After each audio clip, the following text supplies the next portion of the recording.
All right. Hello, everyone. Welcome to our exclusive session here. We have Shelly Bell. I'm so excited to be able to introduce you all to her.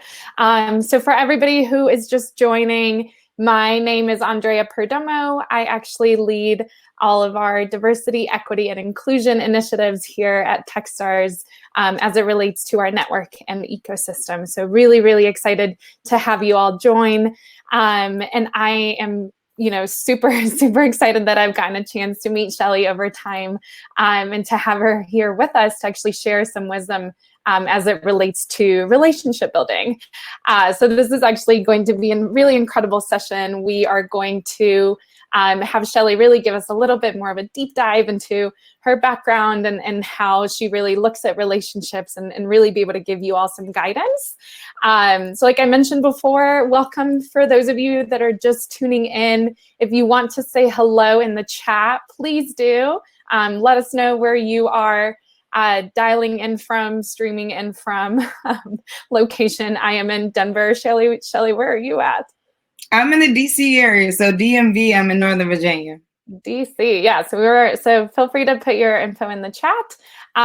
Couple housekeeping things. We do have the say something. So feel free to add any comments that you have throughout the presentation in there. We also have with this platform, there's an ask a question place. So throughout any part of the presentation, feel free to add any questions that you might have, whether for Shelly about her presentation or anything in regards to the topic. If you're watching us from LinkedIn, welcome. We are super excited to have you.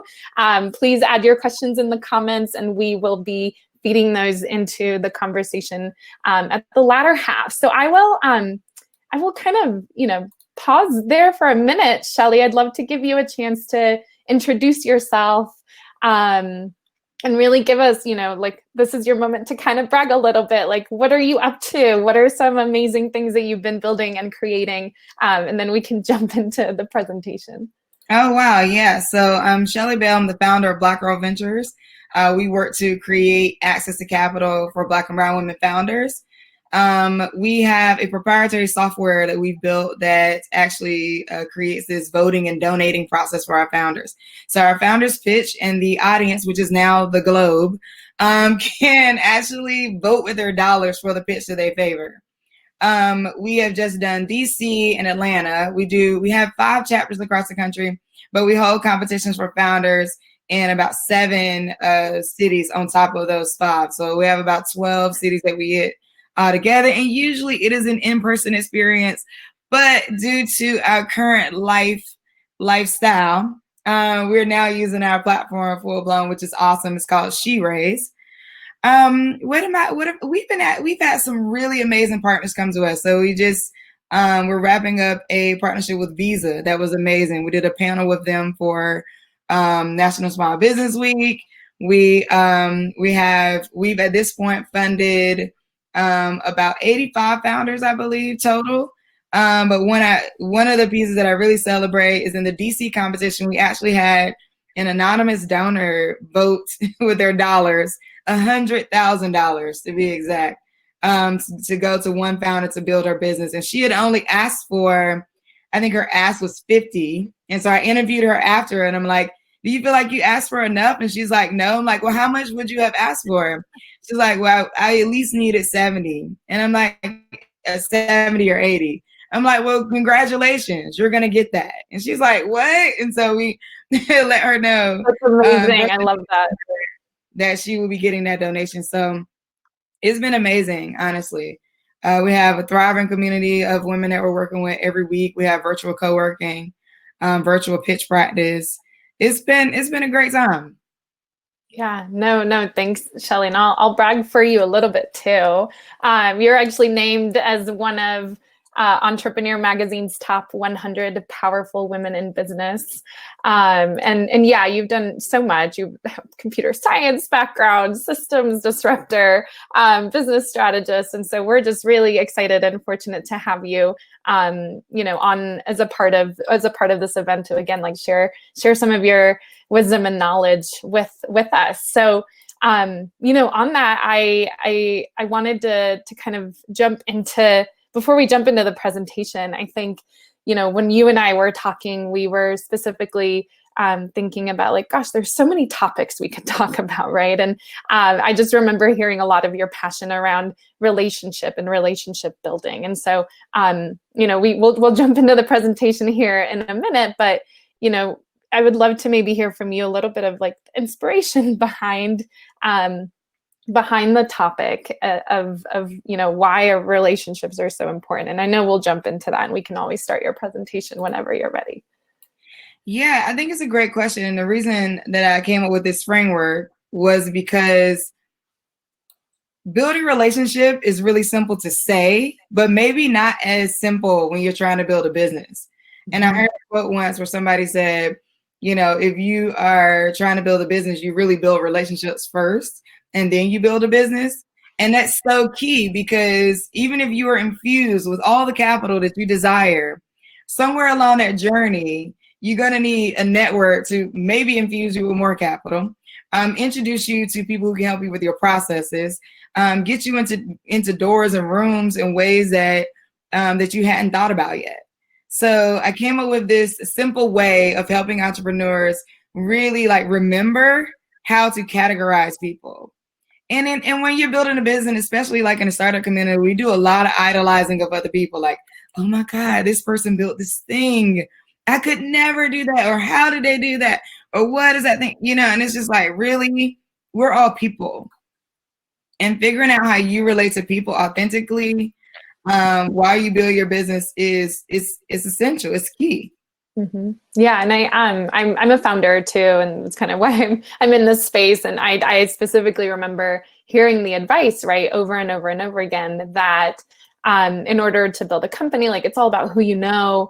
And I just remember my co-founder actually asking a question at an event saying, I want to build a company and know that it's all about who you know, but how do I start to build my network? And so I'm sure that we'll get some questions on that. And that's partially why, I know we were very fortunate to have built a network. It didn't happen organically. It required some hard work, but it's important, and it stays with you for even after your company journey, like it has for me. So do you want to jump in? Do you want to? Yeah, I'm ready. Let's start the presentation. I'm super excited. Okay, I'm going to share my screen, and I'm going to click over to that window. All right, here we go. So, as we've discussed, I'm Shelly Bell. I'm going to talk to you a little bit today about resisting average relationships. Now, what does that mean, right? And part of that is like figuring out who is wasting your time, but also where are you not spending your time the best with building the best possible relationships in order to invest in yourself to get that return on building that relationship. So I'm Shelly Bell, and so I'm going to tell you a little bit about my story. So right before launching Black Girl Ventures, I was engaged to a man who actually did not want me to start a business.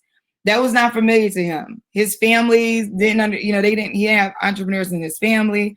He didn't understand what that looked like. And so at first I didn't, because I was like, oh, if I want to maintain the relationship with my soon to be husband, then I should probably go and just find another regular job. That would be great. Right. And so I did. And through relationships again, made some phone calls, and landed a great job doing some patent search work, because I worked for the PTO before, and patent and trademark office, that is, and landed that job and went into doing some patent search work. Really great boss, gave me really great methods for searching for patents. I was unhappy every day. So while my relationship with my fiance might have been somewhat on the up and up, because I'm now kind of leaning into what he wants me to do, my relationship with myself was actually waning, because I was not happy and not engaged in my everyday job. My boss was great, but I'm like, eh. So my boss calls me in one day and he says, you know what, you're amazing, but this is not for you, and you should go and find what you want to do. He laid me off. He gave me a really great package. And in hindsight, that sounds amazing. But in that moment, I was devastated. I was like, what? What do you mean? You're laying me off. I went home and I called California psychics. And I asked the lady, what is going on with my life? Like, oh my God. She's like, listen, When you find a thing that you want to do, the money will come and you're not going to be with that guy. And so within 2 months, my entire world flipped upside down. I went from, working a job, having steady income, to not having a job and no longer having a fiance at that point. And I said, but you know what? I'm not going to work for anyone, because I don't know about you, but I wasn't the best employee in any other job in terms of like being happy there. I always wanted to change things that people didn't want to change. So I found myself now with this empty living room, because for whatever reason, for my own sanity, I threw everything out and I'm building my own furniture. I'm experimenting with things. I'm like, I'm going to start a business. The first thing that I decided to do was to build a teepee and put it in my living room. Now, everybody was like, you are crazy. Nobody's going to sleep in a teepee in your living room. I'm like, yes, they will. Watch. So I'm going to like Home Depot. I'm gathering. I got wood under one arm and a drill in the other. And the guys at Home Depot are like, what are you doing? I'm like, I'm going to build a teepee, put it in my living room and rent it out. And everybody's like, nobody's going to sleep in your teepee in a living room.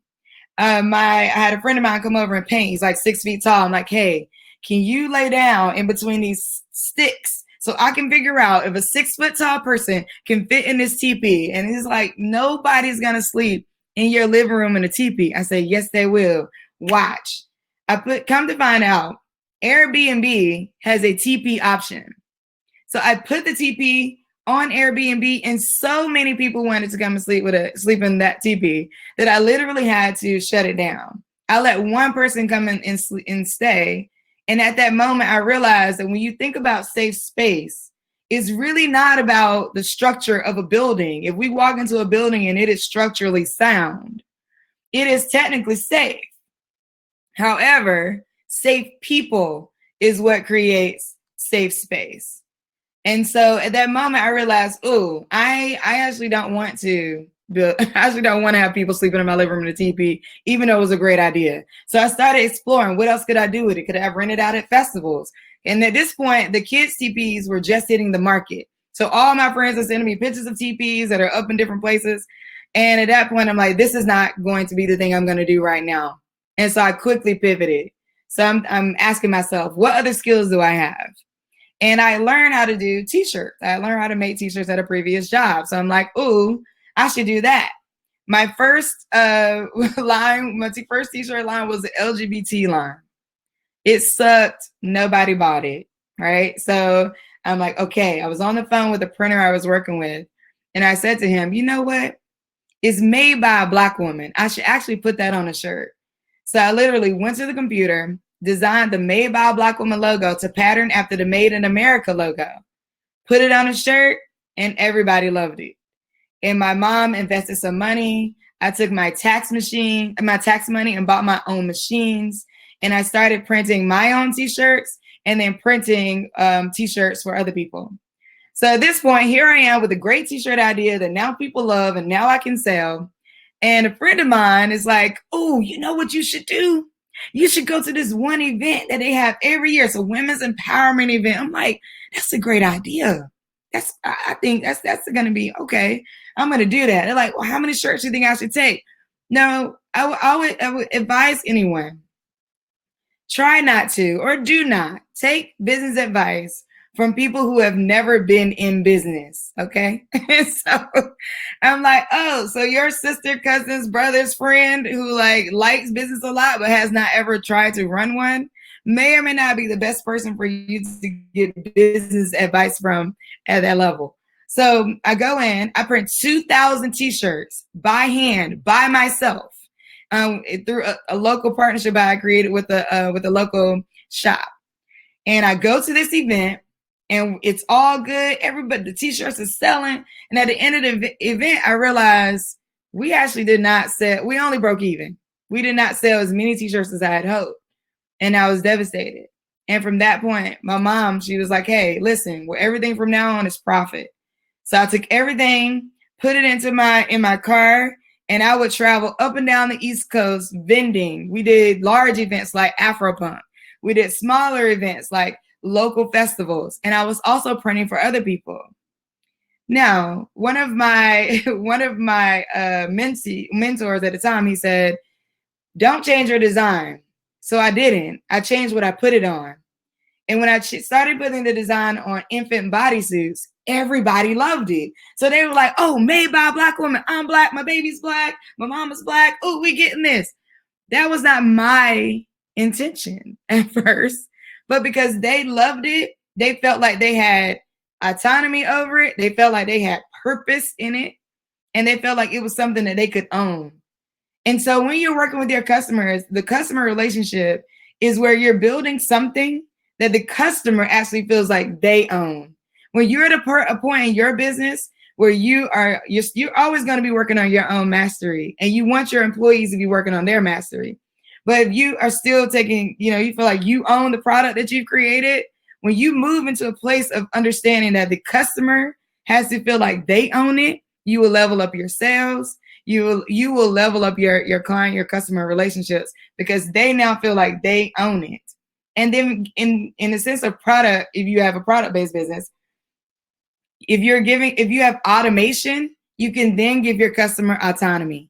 Even if you have a service-based business, if you have automation, you can create autonomy, which deepens your relationship with your customer, because ownership is important for everyone.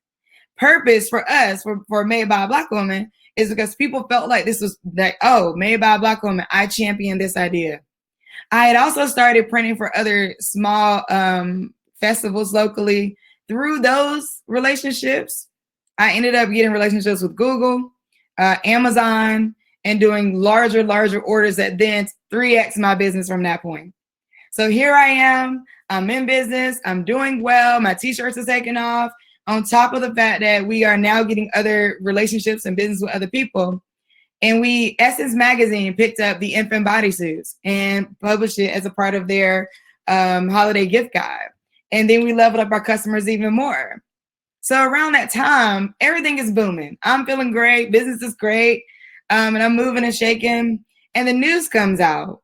Black women are not getting access to capital, which I had experienced because I was a founder. My mom used her retirement money to invest in me. I used my tax money to buy my own machines. We did not have a network. I didn't have the rich uncle that I can go to and get $50,000 to explore. And so at that point, I was like, what could I do? I had been doing different things in the community. And so I'm like, hey, let's throw a brunch, bring some people together, let them pitch their business, and then let the audience actually do the work. The audience actually do the donating. Because while we wait for the financial system to become more equitable, my concern was that people still have to stay in business. While we wait for investors to create a more equitable view of life, number one, and a more equitable portfolio, we still have to be in business. These businesses are key. And with Black families receiving 1/10 of the wealth that a white family has, there's a huge divide in our society around the wealth gap. And one of the pillars of America actually is business. And so I'm like, well, how can I help people who are already in business stay in business longer and serve Black and brown women? So I threw a brunch, brought a bunch of people together. We threw money in a hat. We voted with marbles and coffee mugs. Like, if you like that person's pitch, you put your marble in their coffee mug, and then that was your vote. That's the way it worked. And so from there, here we are. And that was also a relationship building. So I figured out, if I want to grow this thing to be more than what it is now. So people always ask me, like, well, how did you do it? Okay, we went from in a living room of 30 women, 4 of them pitched, maybe giving out about maybe a couple $100 that day, to now have traveled to now working across 12 different cities to get Black and brown women funded. We've now amassed a reach of a million people across the globe. We've now directly funded about 85 founders. And we've now funded 30,000 plus. I can't even begin to count at this point how much money we've actually given out to founders. And that success all came from building relationships. So people ask me, well, how did you go from, being in the living room to being large enough and having enough brand trust enough to partner with Visa, Warby Parker, large brands like Vogue Clicquot? How did you go from that to this? So I'll give you some keys. These next 2 slides will explain the framework behind how Shelly Bell is moving and shaking. All right. So people see all the press that we get. They see the things that we accomplish. They're like, how are you doing it? What are you doing? And I'm like, you know what? I want to share this because building relationships, again, sounds easy, but it's actually not as easy. And it's intentional. It's intentional, but it's authentic. If you're being your authentic self, you are providing a real opportunity. If a person is being their authentic self with you, they are also providing you a real opportunity. And in this startup world, we do a lot of idolizing. And I can't tell you how many people I've met with. I'm like, ooh, I'm about to meet with the head of this thing. Oh my God. They got to know more than me. I get into the meeting and they're figuring it out just like I'm figuring it out. And they are, they're asking me questions that I think they already know the answer to. They are maybe ahead of the game, maybe have been running longer than I have been running. But we all are kind of in the same boat with figuring out and innovating and creating around the ecosystems that we want to affect. So these 3 letters, LAI, to first figure out, is this a relationship? So when I say average relationships, have you ever heard the saying, if you're the smartest person in a group or, in a circle, you should find a new circle? Well, I'm pretty sure a lot of people may have heard that before, but nobody teaches you how to be the dumbest person in a circle, right? So here you are entering into all these new circles and you really don't know how to be. So you either just quiet, which looks like you don't necessarily want to build relationships, or people are sometimes over talkative, which looks like they're not being authentic. And so you're trying to navigate what it means to build a relationship that is outside of the relationships that you would normally float. And so that's what average means. When I say above average or resisting average relationships, it is the level that you're currently at. You've mastered that level. And when I say that, I don't mean high or low, because I would even say this to investors. The level of people you currently talk to, you've mastered that group of people. And now, in order for society in general to become more equitable, everyone at every level and at every sector and industry should be considering, well, if this is my average relationship or average conversation on a daily basis, how do I actually get into some other realms of people to talk to? Or how do I actually get into some other circles of people to actually talk to? Because you're going to be leveling up, even though you feel like you may be at a certain level. Because I remember when I was selling, I was in another life. I was doing performance poetry and I had a CD out and I was doing my promotion thing. I was just going through my Facebook inbox being like, hey, buy my CD. Hey, you buy my CD. And one of the person that became like a mentor said to me, why should I buy your CD? And I know as a founder, you've heard, why should I invest in this company? Why should I invest in you? Right. And I said to them, I had all these different comebacks. He's like, yes, so. And I started telling him all this. And he's like, listen, you know what you know. And I know what I know. But wouldn't you be better off if you know what you know and you know what I know? And in that moment, I realized, oh my goodness. If I'm going to amass a certain amount of knowledge, I have to be seeking that knowledge. Because when I know what you know and what I know, I have no other space but to be 3 times ahead of any competitor. And so that's the way to be thinking about it. But how do you evaluate whether or not a person is the right person to build a relationship with? They may look great on the outside. They may look like they're being super successful, look like they're Uber moving past you. And you're like, but how do I know whether or not this is the right investor? How do I know that this is the right mentor? How do I know that this is the right advisor, that this is even the right ecosystem group to join? 1, linkage. How are you linked? Is that person linked to anything that you're working on or any people that you already know. There was a study once, and I can't remember the exact numbers that came out that spoke about, like, most of the time, especially on LinkedIn, people are definitely looking at who you're connected to before they accept your LinkedIn. And so sometimes it's better for you to stop and look at who they are linked to before you even request to be accepted. So think about, how are you linked? But linkage could be multiple things. It could be, it could be family. It could be actual literal relationships. It could be the city you're in. It could be the job that you used to work for. And when you are thinking about your first introduction or your first conversation with an investor that you may admire or want to talk to or just want to build a relationship with, you want to think about how you're linked. An example, when I met with one of the partners at Sequoia for the first time about a month or two ago, and I'm like, okay, I'm gonna have a conversation with this person who's amazing. I'm amazing. We're both amazing, but we'd love to build a relationship with this firm. How do I go about, I had the introduction already. So the introduction was made. And this is where I think founders kind of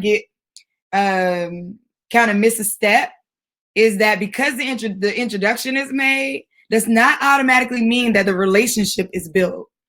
All right? Because the introduction is made does not mean that the relationship is built. You have to step back and be intentional about how you're going to build that relationship. So I went through his LinkedIn, I went through his Twitter, I went through his Facebook. Well, I didn't go through his Facebook, but I went through his LinkedIn feed, and Twitter feed, and I'm like, ooh, his children like show tunes. His family likes show tunes, right? And so my son is a theater kid who loves show tunes. I don't.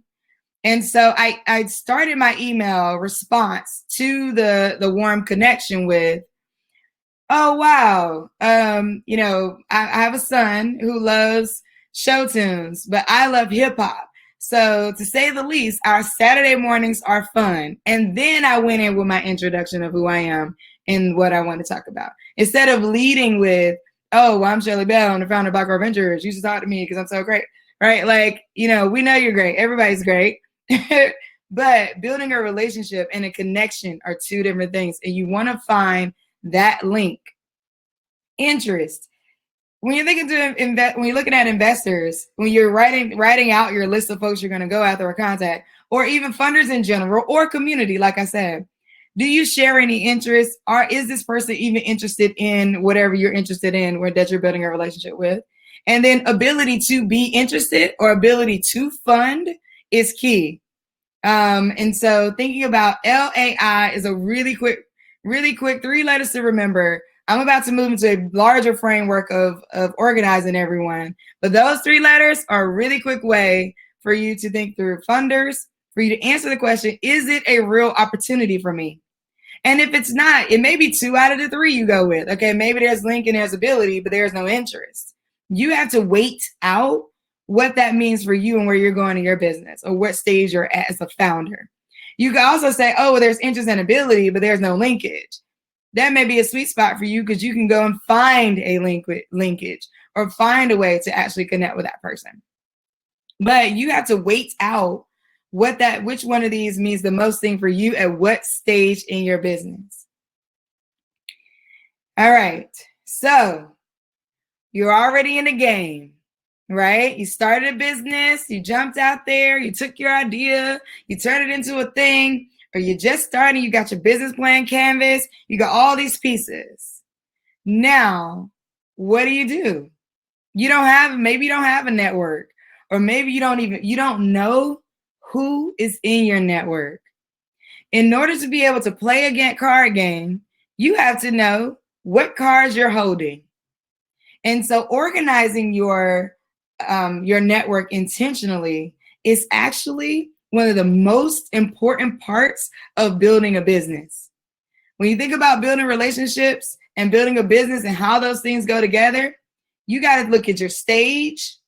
You got to determine who you need to know for what stage you're in, because at different stages of your business, you're going to need to know different people, or for different stages in your business, you're going to need to activate different people. So I break it down in these 4 ways. And again, the way I gave you the LAI, which is 3 things, I'm giving you the card suites because these are pretty regular things that everybody knows for the most part what the deck of cards looks like. All right. So in your hand, you're holding a group of believers. And the believers are people who they're not going to necessarily do much other than believe. Maybe they ask you to volunteer, but you're like, oh, I can't ask you to volunteer because I can't pay you. So I couldn't possibly ask you to spend your time with me for free. And they're like, it's whatever. I got it. I'm with it. Because they have the ability and they have the interest. Whether they have the linkage or not, you may be the link to the business, but they have the ability and they have the interest. But you're like, oh no, like I can't, I couldn't dare let you in. And they are there to help. They're waiting. They're watching your social media. These are the people that you feed. You feed them content. You feed your believers content. They're waiting. They're talking about what you're doing. They're sharing your posts. They're reading every post. And they're even having feelings about your post. Like they're responding under the post. They're congratulating you. They're doing all these things. You may not right now view them as essential for your business, depending on what stage you're in, because you're so focused on capital. You're so focused on investors, or you're so focused on all these other things. But the believers are actually the people who one day turn into customers. And your believers are actually that can help you show the traction that you need to be able to get the funding that you desire. The linchpins. Now, the linchpins are the people that are on our same journey, our same path. Maybe they're a couple steps ahead of us and in the funding they've raised or the company they've built. And we idolize them and we want to work with them. Right? It's like, oh, you're so great. Like we got the same, we're doing the same. Oh, we're doing something. Oh, this could be complimentary. Let's work together. Let's collaborate, you and me. And then it never really pans out, or you never can figure out what the collaboration point is, or at some point an opportunity comes up and you do collaborate. That's because the linchpins are busy like you're busy. They're leading, they're creating, they're asking questions, they're discussing, they're pushing forward an agenda, their agenda or the agenda of the larger social impact or the larger thing that you're working on. Now, notice that the linchpins are discussing and the believers are talking, right? These are 2 totally different actions that they're taking. You want to collaborate with the linchpins when you can, but you want to continue to feed the believers, include the believers where you need to. The linchpins are going to be a little bit harder to get to, but when you can get to the right one and collaborate in the right way, it makes the most sense for both of your businesses, and both of your businesses win. The champions. The champions are the people who are right now, while you're viewing me talking, they're out talking about you right now. They're sharing your story. They're cheering you on behind the scenes mostly. They're showcasing, spreading, testifying, urging people to work with you, warning people, if you don't work with that group, if you don't talk to this person, you're going to miss out. The champions, this could be a lead investor. This could be a very important funder or brand that you connect with. It could also be people who are right in your network that are individuals that you can activate. You want to empower them. They feel empowered when they can run with your story. So as your story updates, not just how much funding you raise and not just, look at this new feature that you added, or not just, this brand new thing you brought on, but you want to empower the champions with your story. What were you thinking about it, feeling about it, moving through it? How was that working? And so that they will know how they can carry your story on. So how much you've raised lately is a good one. That is a part of your story. And the way you talk about that to the champions is important. But you want to make sure that's not just it. None of the relationships that I'm telling you about are transactional. Transactions are included in authentic relationships automatically. You want the transaction to be such a no-brainer for somebody to transact with you that they don't even have to think twice about it. Like they're like, oh, boom, I'm totally being your champion. What do you need? And champion, the word champion could also be considered sponsor. So, and not sponsor in terms of like a funding sponsor, but people who have individuals who sponsor people and they open doors for you, help introduce you to other people. They're your champions. And then we have the clubs, which is the gatherers. If you want to scale anything, you want to drop it in a group of the gatherers. Why? Because the gatherers already agree with you. They already believe in what you believe in. They're already convening. They're already charging through whatever you're working on. They're already rallying behind it. They're collaborating with that topic. They're town halling about it. They're in groups with people who believe, other groups. So gatherers you want to engage them. When you're ready to scale something, when you're ready to cause a large reaction to what you're doing, that's when you want to drop it in the group of the gatherers. You want to keep a list of the gatherers such that you can create what I call a thunderclap. I'm dating myself. Maybe you might not know no Thundercat, but you want to create the biggest boom possible. You want to keep that list of gatherers to actually introduce them to what you're working on, because you can drop that and it's just going to spray, and you know it will. So when you look at your network, start mapping all the people that so first pass is the LAI, or LIA, either one, first pass. And then from there, you want to drop them in the buckets. Where do they fit? And then where do they fit in terms of where you are in your growth? Now, the joker is the person that you're like, oh, I don't want to tell them my idea, because if I tell them my idea, they might take it because they got enough money and enough connections to run with it. The joker is a person that you may be a little bit nervous about sharing anything with. And it's highly likely that this person has no desire to take anything you're working on and use it if they really are a joker, because that's the difference, right? They might be a linchpin and you thought they were a joker and they're not. The joker is wealthy. They're connected, but they're only powerful when they are involved. And when I say that, they're only powerful for you and your company when you involve them, and you only want to involve them when you are at the height, or when you not at the height, when you are really clear on what you want. You don't include a joker when you're trying to figure it out. Because if you do, and some people I'm sure out there have made this mistake, and I have, of including a joker personality, a person that's well connected, wealthy, at a certain level, when I'm still figuring it out, and then they never turn into the person that will absolutely connect you, because in their mind, they're looking for their own signals to say that you've actually figured it out. And you don't know what that signal is. So you're like, dang, why don't they just fund me? Why don't they just connect me to, that person, that president of that company? They know I'm working hard.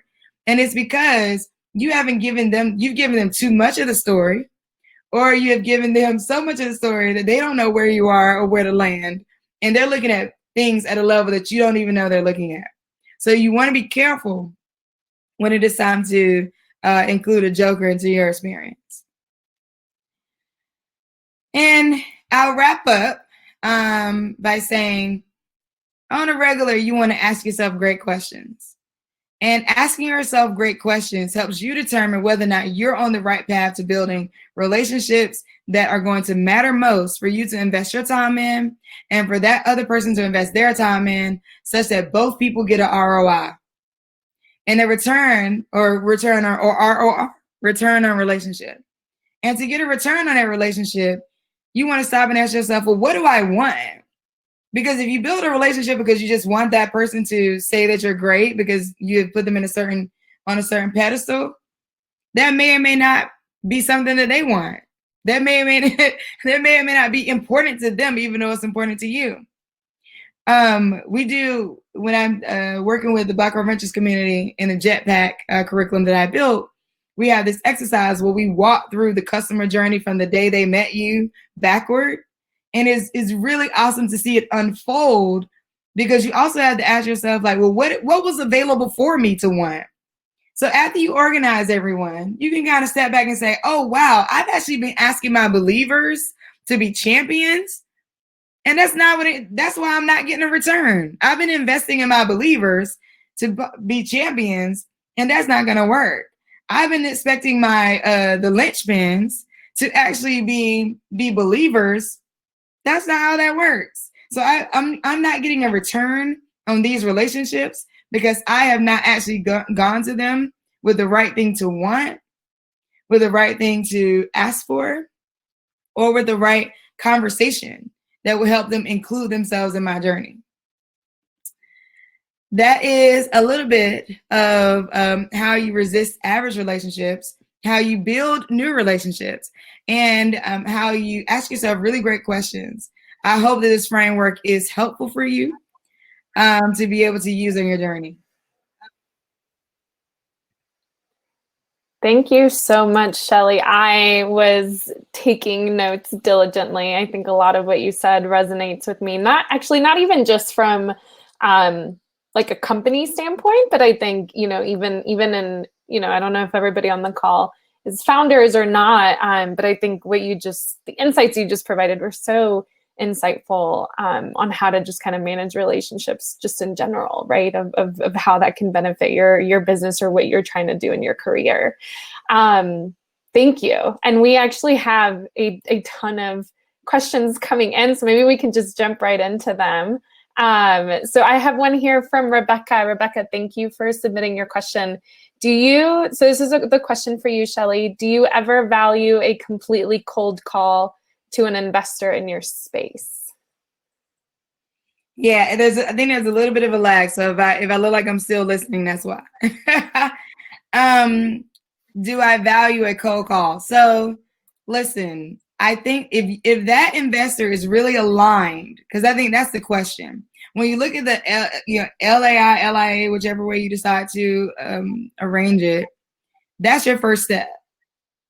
A cold call could mean money for me. That could be a great investment. However, if we're not linked, if I'm not interested, if I'm not investing at the moment, or if there's no ability there, then a cold call is just like a call from any other cold call from misdial, or you gotta, how are you going to stand out in that cold call is the question.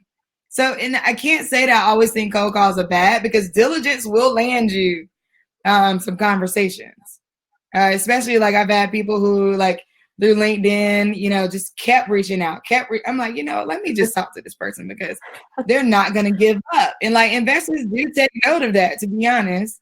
So I can't say that, shoot your shot, but make sure that it is the most intentional and concise shot that you can shoot that has a return for both parties.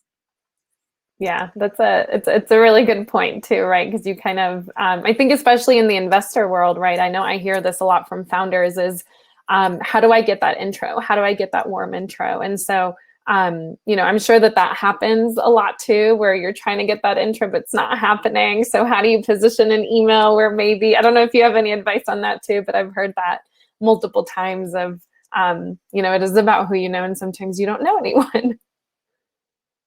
Yeah. And so I think one of the ways to know someone is to come to places like this, right? You start networking. I mean, now we can't meet in person, but networking through these virtual events is really good. You can also start doing things like warm yourself up. So comment under people's thread, make that comment a really intentional and a comment that is thoughtful, and people will notice it. I think the kicker and the difference between what I'm saying and what some founders may do is they do this spray and pray thing. They just let me just contact. Let me just, comment. And it doesn't have substance. Therefore, you don't get noticed.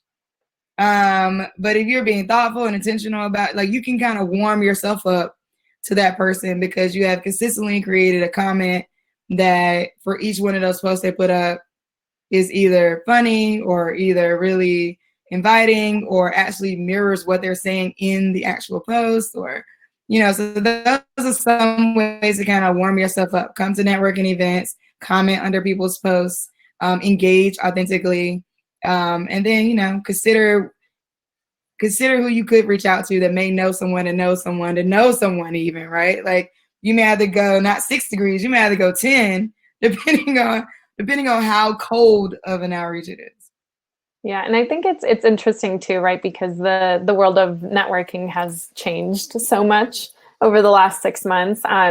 I actually attended one. I don't know if any of you have done like the icebreaker where you kind of just get paired with someone random. I've done them 3 times now, and I know you only have 5 minutes, but I've found those to kind of be as close to networking in person as we can. So if you see some of those networking events, you know, I know there's a lot of great people that are putting a lot of time and effort into planning those to try to open up doors and try to make connections. So I would encourage you to do those, even if they seem scary and intimidating. So I'll move on to the other question that we have on here. So one is, so from Walter, he says, "Hi, Shelly. As a Black founder, I'm looking for a Black-brown female tech co-founder. Can I connect with BGV to help me in my search, or how else can I do that?" That's a great question. 100%. Send us an email in fact, since you're here, send an email to Anna@blackgirlventures.org and give us a little bit about what you're looking for, and then we'll send it out. I think, I love that you asked that because, you know, it's about 90% of Black women founders start their businesses solo. And the work of finding a co-founder is a work. And you have to find those opportunities to do that. So yeah, we want to pair you, and we'll do what we can to send that out and help you get a response. Yeah, that's a great, yeah. And I know finding a co-founder it is challenging. Lots more questions rolling in, so I'll just go through them all. So Rebecca asks, first of all, great presentation. I agree, yay. How did you get to your first business conversation with an important contact? What was the route to get there? Whew, great question. So there's a few of them. I served on boards. So I started like serving on a board. So I think this also kind of brings into the fold, like, how do you heighten your profile, right? Like, what does it look like to bring your profile up? And and you got to look at your industry, right? Because like every industry is different. Like in the tech world, being on a board may not mean anything, right? But like in the social impact world, it might mean everything. So volunteering is a way that I've kind of gotten into like different business contacts. Working with customers who had the partners that I wanted in a way. So like with the t-shirt business, I've worked with festivals who were already partnering with some of the tech companies or funders that I wanted to eventually talk to. Getting to know people who have gotten funded by or worked with those business owners. So it's not always just going straight for the business contact. It's worth it for you to take your time to build a relationship that will create the return, because the return will be greater. Mm-hmm. Sometimes as a founder, though, you're in emergency mode. You need money now. So this is why the laying out of who's who in that relationship, in that framework, is so key, because you want to be able to step back to say, where should I be spending my time?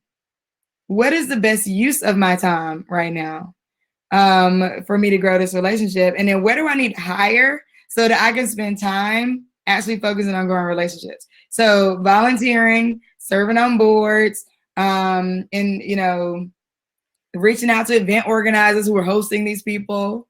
Sometimes for paid events that I do that I speak at that are not paid, I will ask for the opportunity to be in the green room with the person that I want to meet. So I'm like, hey, you're saying you don't have a budget to pay speakers and you can't pay me, but I see you're gonna have, the CEO of XYZ, I'm not literally XYZ, but XYZ Ventures there, then I want to be in a green room with them. And that's how you can, so thinking about like different trade-offs for it that are legal and sound and safe. Okay. Make sure I add that. No, and that kind of leads into this next question too, which is, how do you best evaluate what is a return for the person you want to connect with? With those questions at the end, what do you want? And I think it's funny because I travel across like the world, actually, like even outside of the US.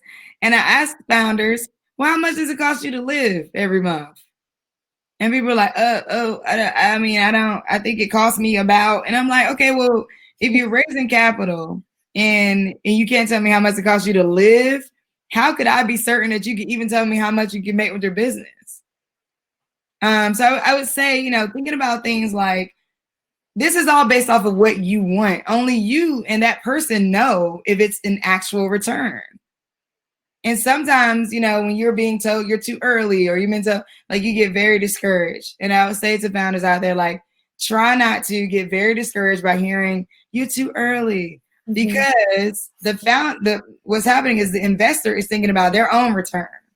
So they're saying to themselves, you got more lessons to learn before I get a return. Well, when it comes to building relationships, put yourself in that power seat.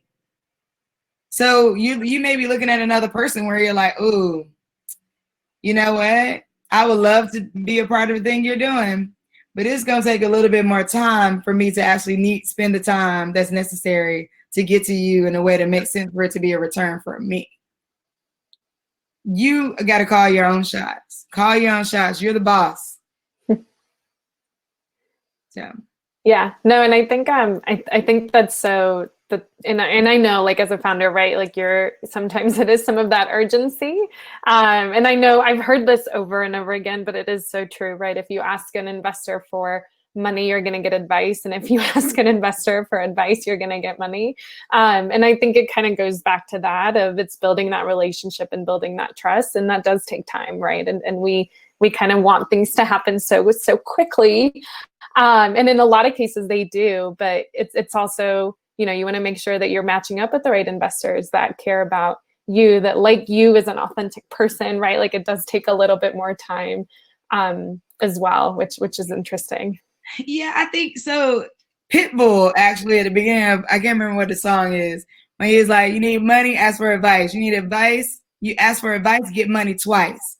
I love that, because I love the ask for advice, get money twice part, because I want people to know that I'm not necessarily saying that a relationship needs to be so personal to be authentic, right? And that level of connection will not only get you money from that person, but it will get you money from the people that they know. And that's the goal for me. I don't know what y'all goals are, but my goal is to not only get money from that one person or that one entity. My goal is to get money from their whole network. And when you're thinking that way, you know that you think about time. I will also acknowledge that as a Black or Brown founder, and even considering today's news cycle, like, it is not, you have not had the luxury of always thinking longevity. If you believe that you could, not if you believe, but if it is the case that you could walk outside of your door today and be killed, or not even walk outside your door, somebody could storm in your door mistakenly and kill you, how could you think of longevity? How can you even think about 5 years from now? And that is something that I don't think that, investors understand. So, I will say, trying to think about the long game is not always something that everybody was taught in school. The long game, like, think about the long game. You got the short game, you got the like right now game, and then you got the long game, right? And so you got to figure out how you play both, because both exist. And so this framework that I came up with was really like, wait a minute, really, we're just spending our time with the wrong people. Not wrong, but people who are just, average. They're not bad. There's nothing wrong with them. But what could we be going for the above average folks to really, really dig in? So, yeah. Yeah. No, that's great. And here's a question from Hallie. I think I pronounced that correctly. How did you learn not to take rejection as something personal? That's a really good one. It's hard. Yeah, it's super hard. I don't know that I don't take it personal all the time. I know I take it personal less, okay? And that is the way you do it, Holly. Like, you take it personal less and less and less over time, okay? You don't immediately like be like, oh, I'm well, not at first, like, oh, whatever, I'm over it, unless, you just live that kind of life. But for the most part, it's a slow roll as well. So give yourself grace. And, I have your quotes in front of you. I have lots of things around my room, if I could show you like what the room looks like, where you just give yourself grace and you jump right back in the game. Okay. Every time that jump rope hits you in the leg, you say, okay, you jump right back in the game. You jump right back in there, because it is really a pattern that you have to create within yourself. There's no silver bullet to it. Listen to ratchet music, find your guilty pleasure that you may indulge in once a month. Like, figure out your own playbook for how you get through this. For me personally, I was a performance poet. I mean, I guess I'm always a performance poet, but I was performing a lot more. And when I started getting on stages in Virginia, there's a Busboys and Poets is in this area, but the Virginia one in particular was the hardest audience to move. And I'm like, you know what? I'm gonna get on stage every Monday until they laugh, cry, something. I'm just keep getting on stage every Monday, right? So I'm in the lab. I'm writing my poems, And I went back every Monday until I got a response out of them. And what I learned from that experience is sometimes it's just a workout. You're working a muscle. Sometimes it's just a workout. They didn't do anything. I had gotten better. They didn't get better. I had gotten better. So know that like your rhythm, your flow that you're going through right now, you're getting better. The investment numbers ain't really changing. Okay. The level of funding going out, announcements and all, is pretty steady. So just know that you are changing. And as you change and as you grow, you're going to like face those things differently. Yeah. No, I think, right. It's going to inspire you to just keep going. I know I can speak to that from experience. I was like, oh, I'm going to prove you wrong now, right? Like, I'm going to go do that now. All of these great companies that have been built off of some level of like, I'm going to, I'm going to go get the, I'm going to prove you, I'm going to show you. And you actually might just be showing yourself, right? Like, you might be just proving to yourself every day that you're going to keep doing it. And they may have nothing to do with it. But the reality is you get better over time. It's just a workout. You work in the muscle. No, with every level of workout. So if you're running a 5K versus a marathon, you're mentally, that's a shift, right? Mm-hmm. So now you got to, okay, my workout is going to be different. My workout got to look different because I can run a 5K, but now I'm about to run a marathon. My workout I got to go harder. Now I might have to get a trainer. So you got to think about like stage. Give yourself grace. Look at your stage. Go in. You can do this. Like, go do it. Okay, you got it. But keep working out, and that muscle will get stronger. I love that. The working out part that's very relatable. I think that's great. So we have 2 minutes left. I can't believe how fast this time has gone by, Shelly. I was just thinking about that. I'm like, I thought we had like 10 more minutes. Maybe we could do one more question. I think there's one more question. Let's see. We'll just do like quick, like 30-second. So AngelList, Crunchbase, Twitter, how much time or attention do I spend on those platforms? How much is it helping you? Like, what are you trying to get? Are you looking for people? Are you just, has it become another timeline? Because if it's become another timeline for you to compare yourself by, you're doing yourself an injustice, right? But if it's become a place that motivates you because you're like, ooh, I see that these investors are investing in this way, that may be a potential investor for me. I'd say, yeah, go there.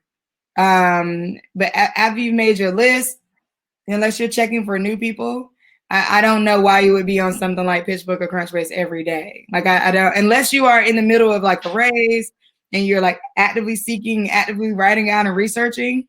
Those are research platforms. Okay.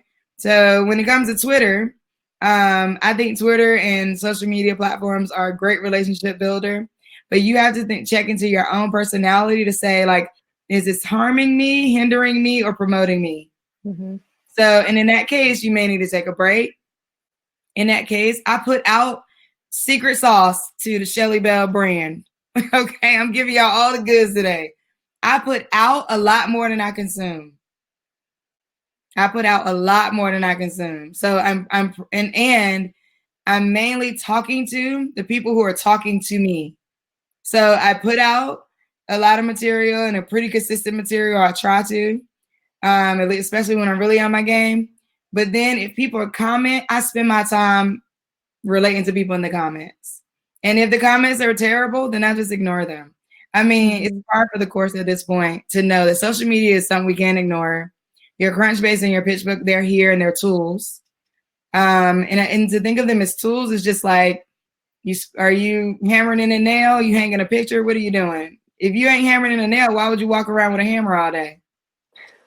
Yeah, yeah, that's great. That's so true. Let's just make it make sense. Right. If you're not hammering a nail, there's no need for you to have a hammer in your car, in your pocket. That would be no need for that. Like, you pull out tools when you need them and you use them to your advantage. Your time is everything. Your time you cannot get back.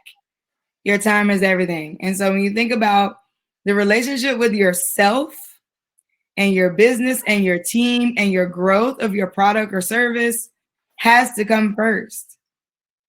So, I mean, in relationship building, I heard a quote once that said, if you want to get closer to God, become an entrepreneur. So know that, like, relationship also means you and yourself. You're going through a process here, right?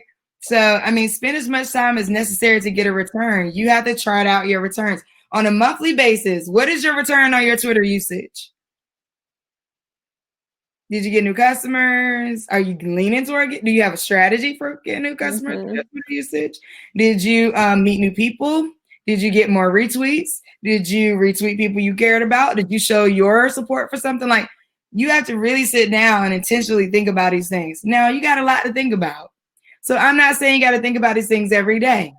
Take some time at the beginning or the end of a month, the beginning or the end of a quarter. You can use other things outside of you. Use the moon cycle.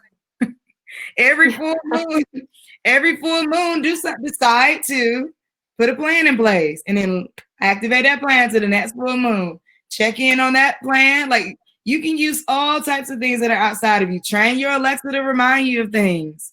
Use your Google Calendar. Like, nobody's saying that you need to hold everything, every process, everything in your head. Get this stuff outside of you and just play the game. Have fun with it.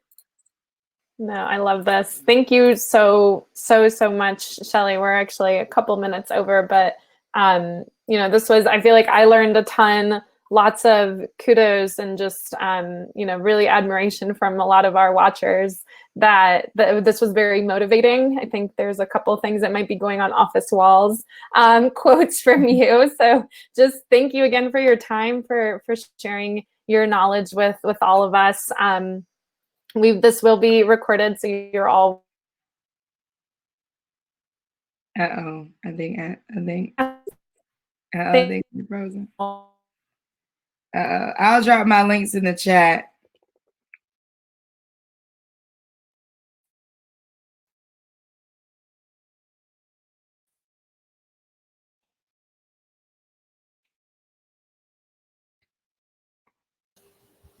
Oh, there you go. I don't know if she got stuck or I got stuck. Oh. All right. I think we lost Andrea, but this is Casey, the Techstars logo talking. So thank you everyone for joining. Thank you, Shelly. And reminder for everyone, you can find the replay right here on Crowdcast. We'll also have it up on YouTube for you guys later. So thank you, Andrea, and thank you, Shelly, and we'll see you guys next time. All right. Thank you. Thanks,